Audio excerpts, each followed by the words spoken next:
Hello, hello, hello. Welcome, welcome, welcome. Good morning, good afternoon, good evening, wherever you may be. Welcome back to my channel, my lovelies. If you've never been here before, thank you so much for clicking on my video. I am so happy you found me. I do so hope that you will like and subscribe before you leave. Become part of the Mama family. Mama's got your back, at least where makeup's concerned, and definitely when that makeup is cheap. Today is True Love Tuesday. We're talking about a mythological figure. We're talking about Circe today, and y'all, she is like the original baddie. She is the wicked witch of the world, and she owns it. I love her for that. She's the original man-eater, literally. Such a fun story. If you've never been here for True Love Tuesday, we sit here, we hang out together, I tell you a story, and usually I do my makeup. Instead, I am coming to you with a very bare face today, and we're going to be doing my nighttime skincare routine. It's around 12:30 in the evening. I guess it's a.m. now. It's 12:30 in the morning. I'm super tired. I'm about ready to go to bed. But I figured that I would go ahead and film this video just because it's something different. If you guys get tired of watching me put my makeup on and do my foundation, maybe this will be something a little bit different. I'd love to know how you guys feel about it. Do you like watching me do my makeup? Do you like that I mix it up? Sometimes I do my nails. Sometimes I do my skincare. Do you like that? Just something new every week? Let me know in the comments below. But before we get started, I redid my nails and they look so freaking cute. I used this one. These are the W7 Glamorous nails. These ones right here. I got these at Burke's for $3.99. These are the most adorable little things. I love how short they are. I really enjoy the shape as well.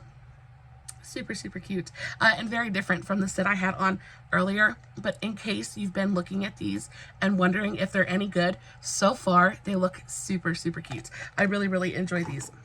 So moving on to the story. If you guys see me looking over in this direction, it is because I am looking at my notes. There are quite a few of them today. Today's video shouldn't be super, super long, but I'd say we're probably going to be here for a good 30 minutes. So, without me just jabbering on too awful much more, let's go ahead and dive right in. I will, of course, be listing everything I use in today's video in the description box below. If you have any questions, all you got to do is leave me a comment, and I will get back to you. But everything is super affordable. Everything's from the drugstore, and it's all actually pretty cheap, but it all works. It's all really good. A little bit about my skin. I have super dry skin as well, so this is all focused more so on anti-aging and moisturization. So there's that. Okay, so Circe. Y'all, she was, wow. This woman, let me tell you. So in Greek mythology, Circe is a goddess of magic, though she is sometimes depicted as a nymph, a witch, and an enchantress. She's basically a little bit of everything. She is the daughter of Helios, and Helios was a titan who represented the sun, and then Circe, an ocean nymph. She is one of only 3,000 of her kind, and they are known as the daughters of Titan Oceanus. In some myths, Circe is the daughter of Hecate. I am so terrible at pronouncing these names. I look them up on Google Translate, try to figure out how to pronounce them, but sometimes it's just really, really difficult, and I have a hard time actually remembering how to pronounce them. So if I get it wrong, please be kind and then just gently kind of scoot me in the right direction in the comments. But her lineage, her paternity is kind of up in the air just a little bit, but for the most part, she's the daughter of Helios. Now, she is one of 3,000 of her kind. She has 2 brothers and 1 sister. One of her brothers is Aeetes, who looked after the Golden Fleece, and he was kind of the protector of the Golden Fleece. Now, the Golden Fleece was a golden wool made from a golden ram with wings, and then her other brother was Perseus, the god of destruction. So her brothers are big deals. She is a big deal, and Pasiphae Pasiphae was her only sister, and she was the queen of the Greek island of Crete. She was the wife of King Minos and the mother of the Minotaur. So everything is very intertwined. Just trying to give you a little bit of backstory on her so you know kind of where she fits in to the whole thing. We have talked about King Minos before, and we have talked about Pasiphae.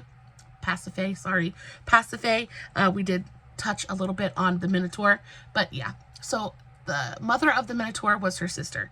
So Circe was renowned for her vast knowledge of herbs and flowers and plant life, and because of this, she was also known as kind of like a healer and a witch, things like that, just because she was really well versed in potions, right?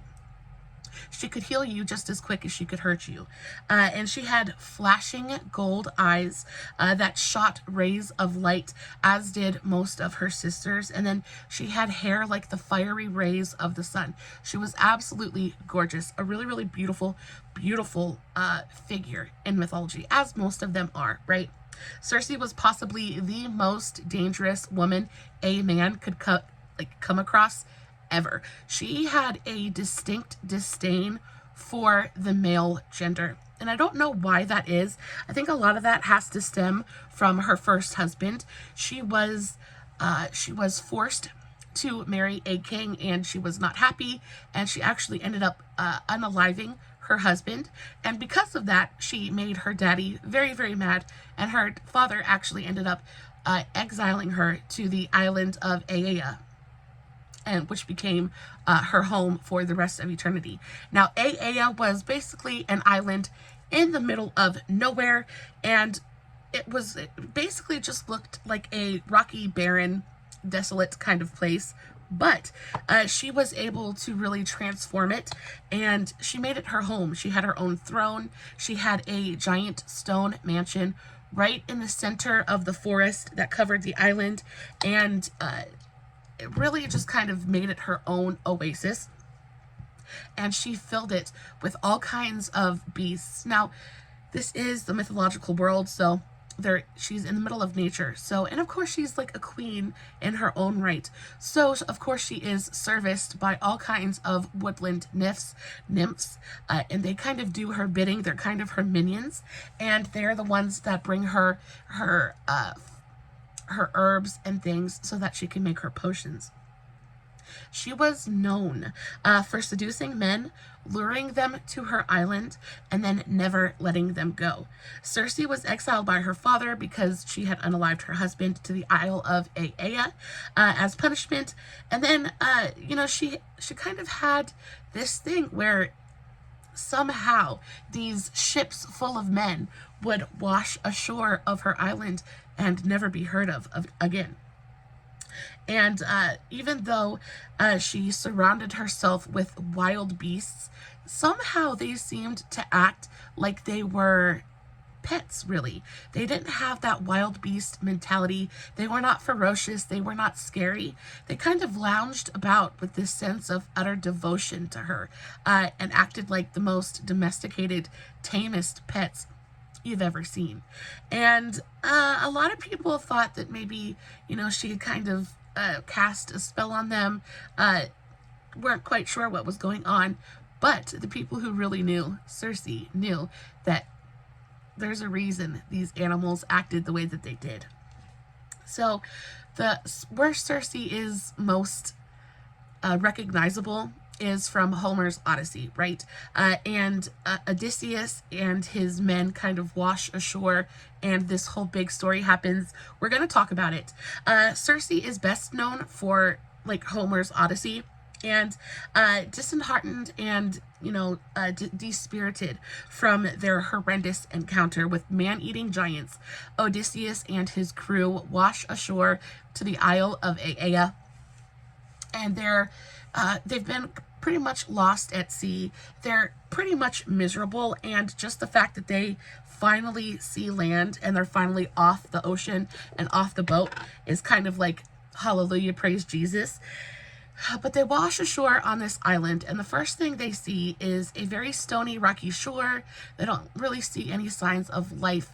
Everything looks very desolate and very barren. Doesn't really look like there's anything going on this isle until they look just a little bit closer and they notice this large plume of smoke just kind of coming from the heart of the forest.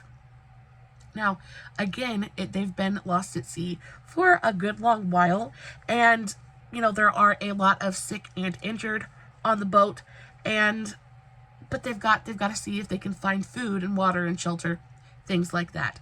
So what Odysseus does is he puts together a scouting party, and he puts his brother-in-law, who was on his crew with him, he puts his brother-in-law in charge of this scouting party and sends them off to find out the source of this smoke. Are there people on the island? Is it just like a mysterious forest fire? What's going on? Basically sends them to go find help. And of course, they really don't have any idea where they are, don't know what's going on, so they're basically just kind of walking, they're walking into a trap, basically. So they get all their things together. Odysseus decides that he's going to stay back. He is going to look after the sick and the injured on the ship, and he sends his brother-in-law and the scouting party to go find out what the source of the smoke is. So they go, and it's a pretty big island. So they go and they try to find the source of this smoke, and they are walking for absolutely forever. It's hot. It's been a really, really long day. They're tired. But eventually, as they reach the heart of the forest, they come upon this giant stone mansion. And the first thing they see is beast after beast after beast. They see all these wild animals, right? But everything is so tame. Everything is so docile. And it's super unsettling, right?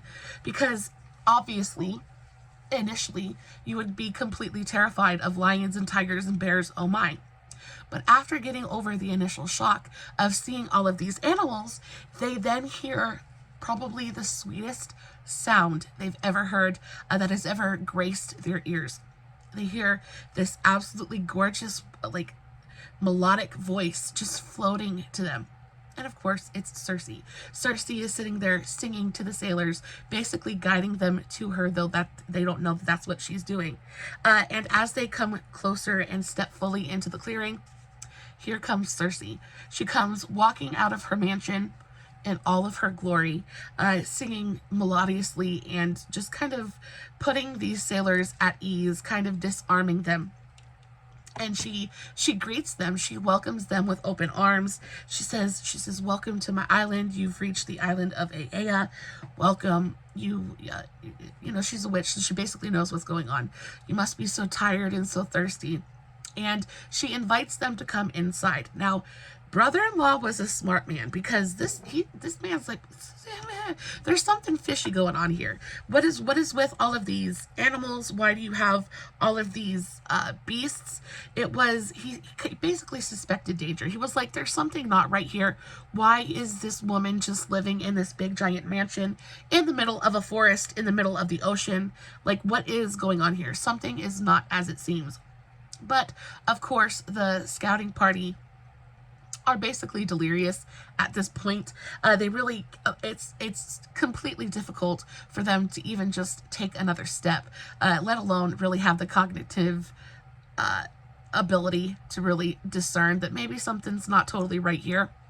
So when she welcomes them into her home and offers them her finest wine, they're like all for it. They're all completely starved. They are so parched, they don't know what to do with themselves. So of course, they just kind of take it for what it is and very greedily gulp down every sip, every drop of the wine that she offers them. And this was not a good thing. This was not a good thing. And this entire time, brother-in-law is kind of standing outside, watching over everything that's happening, kind of standing guard a little bit.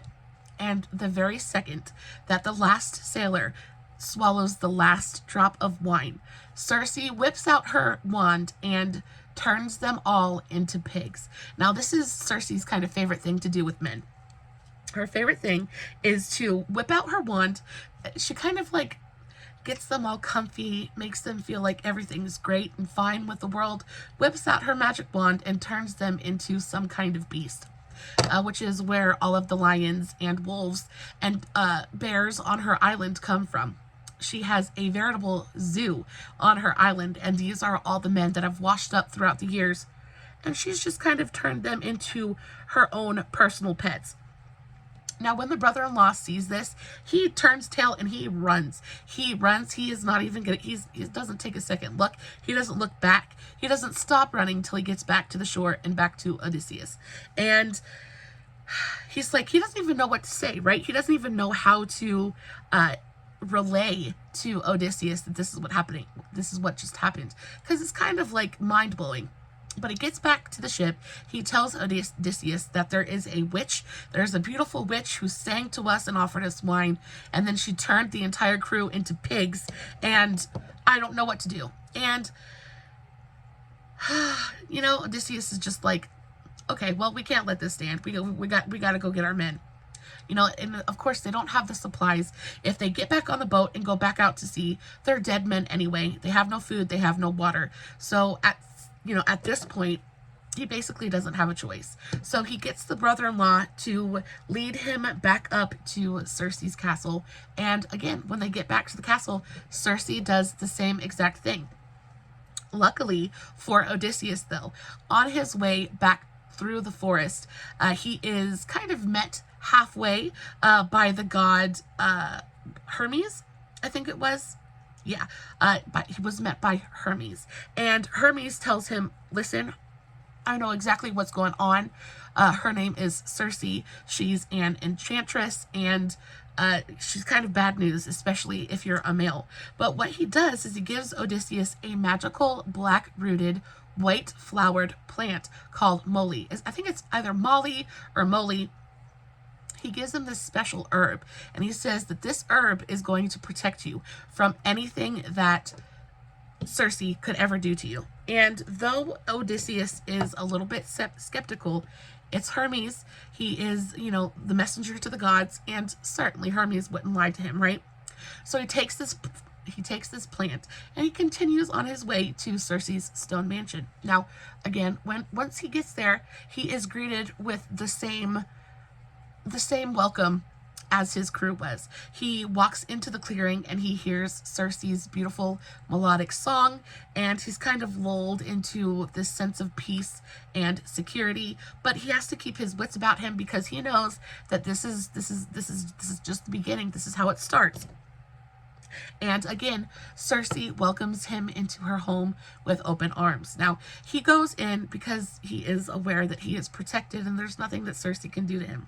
And again, Circe offers him her finest wine, and he drinks it with intense pleasure. This wine is probably the best wine that he's ever tasted.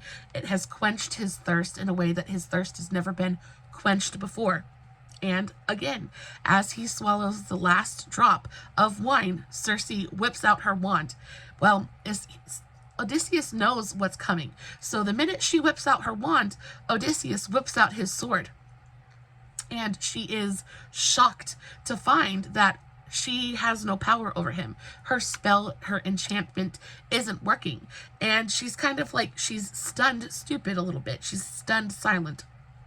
And pulled out her wand.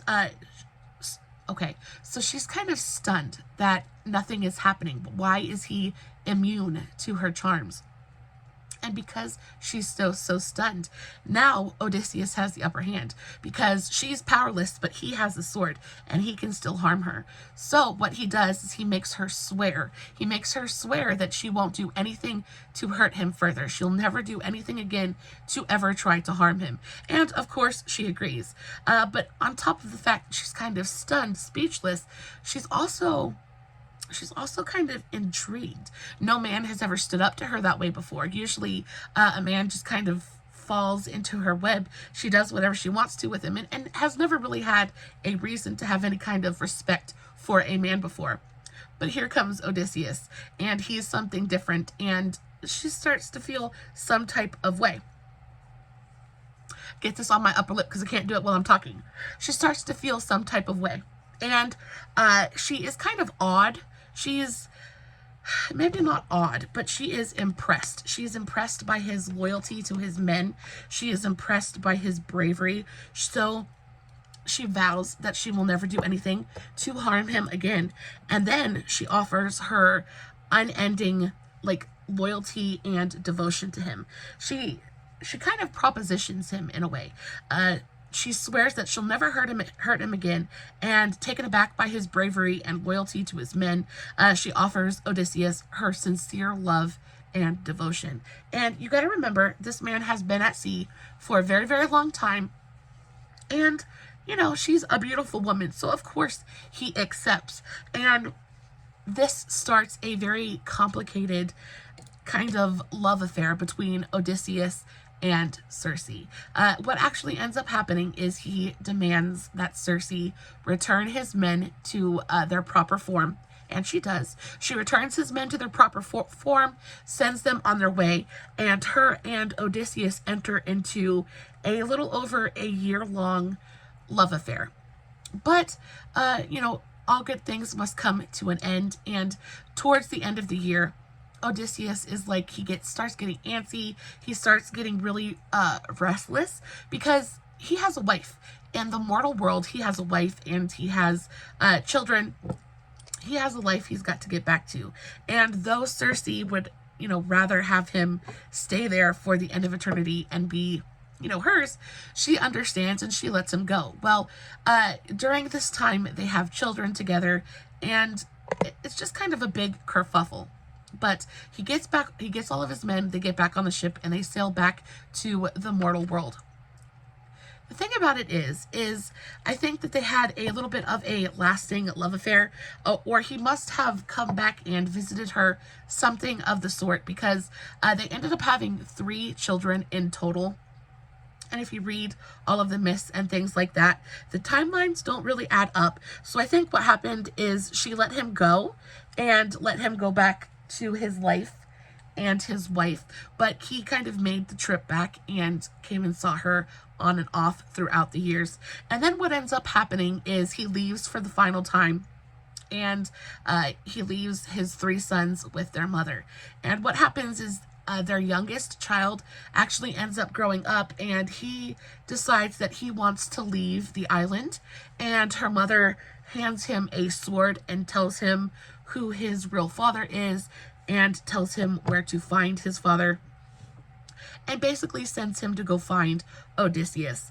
Well, when he gets on his boat, he sails to his father's land, and when he gets there, he's like, gets up to this old house, and there's an old man standing in the doorway, and somehow they get in this big argument, and the son ends up, you know, unaliving this old man, only to then realize that this was his father. So just a big, just kind of, you know, as most myths are, they're equal parts tragic and beautiful. But then he goes on to marry his father's wife, and then his sister marries his something happens, and he marries his father's wife, and then his brother marries his mother. It is super, super weird, as most myths are, but there's a kind of happy ending to that story. Either way, I thought it was a really good one. Circe is kind of the origin of the mermaid, or of the siren. She's kind of, you know, she is the original siren. She's also the original man-eater. She really just did not enjoy men in any real way, and she had an island full of pets that had used to be men. Now, of course, Odysseus really didn't fight for any of the other men, because I guess they were a moot point, but he did get his crew turned back into real people, and they all ended up leaving and going on their merry way. But Odysseus is not Circe's one and only love. There had been at least 2 men. Circe felt an attraction for at least 2 other men in all of her stories. The first one being a mortal, and the second one a god. Now, the first one was a mortal man named King Picus. I think it's either Picus or Picus. I'm going to say Picus because I think that sounds better. And this one doesn't end so happily. This one is like really, really tragic and really sad. And I feel so bad for just about everybody involved in this story. So King Picus was the son of Saturn, and he was really well known throughout his kingdom for being both an excellent hunter and tracker, and also being an incredibly handsome man. And you know, when it comes to mortals, in order for them to draw the eye of any kind of god or goddess, of course they have to have something special going on with them. And for Picus, it was because he was an incredibly beautiful man. He was known for being the most handsome man in his kingdom. Well, he had countless lustful admirers, both mortal and immortal. Circe was not the only immortal being to have taken notice of him, but she was the one that, you know, got him in the end, so to speak. Both mortal and immortal. Yet, of these many willing mortal men and women, he had eyes for only one being, and that was his wife. Now, his wife was a nymph, and they were truly besotted with each other. It was a true love that they had for each other. And, you know, I think it's a little bit refreshing, because in a lot of these myths, the men kind of go out and they philander and they kind of do whatever they want to do without repercussion or without any kind of real consideration for their significant others. But when it comes to Picus, he was completely and totally devoted to his wife and never strayed. He always remained steadfastly faithful. Unfortunately, his beauty had caught the eye of the enchantress Circe. The sight of him filled her with such longing and desire that she couldn't handle it. She succumbed to her attraction and decided to try and seduce him. Well, this did not go well. Calling on her magical knowledge and power, Circe conjured an illusion that gave her the guise of a wild boar, because, again, Picus is known to be an avid hunter and tracker. So she waits on a day where she knows that he's going on a hunt. She calls her powers to her and casts an illusion on herself to turn her to give her the guise of a wild boar. And then she just waits. She waits for Picus to kind of cross her path, and she catches his attention and lures him away from his hunting party. In the guise of a wild boar, she kind of lures him away from his guards and attendants. She summoned darkness and mist to hide them, to kind of seclude them from everyone else. And then she kind of reveals herself. She drops the illusion and she reveals her true self to Picus. And she kind of, at that point, just propositions him.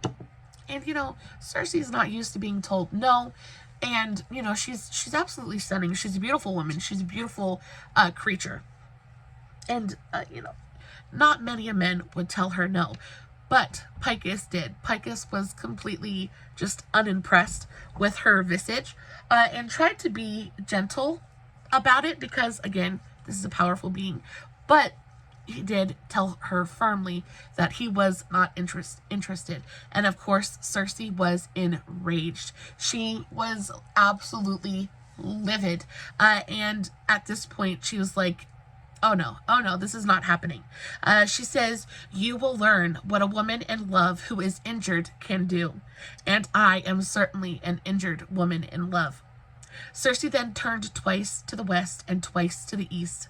She struck the young king 3 times with her wand and spoke 3 spells. Now, at this point, King Picus knows that he's in trouble. He needs to get out of there. He needs to run. So he turns tail and he runs. And as he's running, he kind of feels like there's something going on here. There's something different. He realizes that he's running faster than he's ever run in his life. And then he takes a second to look down and he sees that his arms are morphing and they have turned into wings. And as he continues to run, he continues to metamorph into something other than human. And at the end of it, he turns into a bird, and he becomes the woodpecker, which is, again, how nature very often ties into the myths and things like that. But Circe turned Picus into the first woodpecker, and kind of condemned him to kind of bang his head for the rest of eternity for turning her down, for turning down her advances.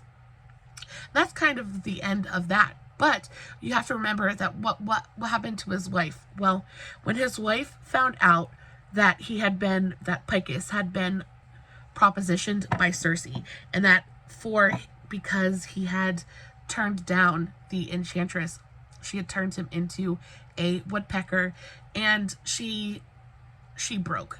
His wife broke. The spell Circe had cast was a transformation spell, which turned King Picus into a woodpecker. And after learning of the king's fate, his wife wandered sightlessly for 6 days, her mind broken and her heart shattered. At the end of the 6th day, she was in the middle of the forest. She just stopped walking. She stopped wandering. She laid down, and she just lost the will to live. She just lost the will to live. And she passed. And that is the end of our story. This one was a super tragic one and really, really sad. But you know, the gods are really vengeful. The gods really don't care about how mortals feel. They don't care. They don't take anybody else's feelings into consideration. I really think that most of the gods are just petulant children with superpowers, and it's a little bit ridiculous.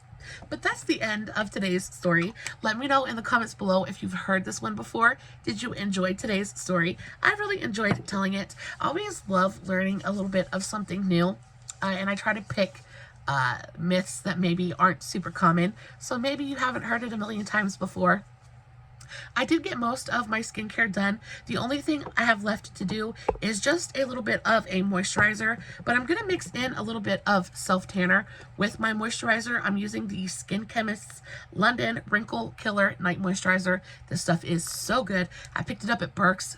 Like, absolutely fantastic moisturizer.